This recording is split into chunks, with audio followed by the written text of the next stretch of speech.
قومی testing agency NTA کی جانب سے نیٹ UG 2026 کا دوبارہ امتحان آج 21 جون کو منعقد کیا جا رہا ہے۔ یہ امتحان دوپہر 2 بجے سے شام 5:15 تک جاری رہے گا۔ نیٹ ری ایگزام ملک بھر میں 5440 امتحانی مراکز اور 14 بین الاقوامی مراکز پر منعقد کیا جا رہا ہے۔ اس میں ایسے امیدوار شریک ہو رہے ہیں جو 3 مئی کو ہونے والے اصل امتحان کی منسوخی سے متاثر ہوئے تھے۔ کاغذی بنیاد پر ہونے والا یہ امتحان دوپہر 2 بجے سے شروع ہو کر شام 5:15 پر اختتام پذیر ہوگا۔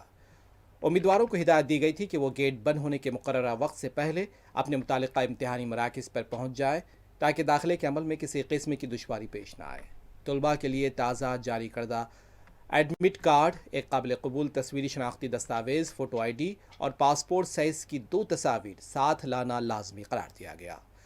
اصل امتحان میں پرچہ لیک ہونے کے الزامات کے بعد NTA نے غیر معمولی سیکیورٹی اقدامات نافذ کیے ہیں۔ ان میں مصنوعی ذہانت AI پر مبنی نگرانی، بائیومیٹرک تصدیق اور سگنل جیمرز کا استعمال اور پولیس کی وسیع تعیناتی شامل ہے تاکہ امتحانی عمل کی شفافیت اور ساکھ کو یقینی بنایا جا سکے۔ جموں کشمیر میں نیٹ کے دوبارہ امتحان کے دوران ایک امتحانی مرکز سے جو تصاویر حاصل ہوئی ہیں، اس میں طلباء کو امتحانی مراکز میں داخل ہوتے دیکھا جا سکتا ہے۔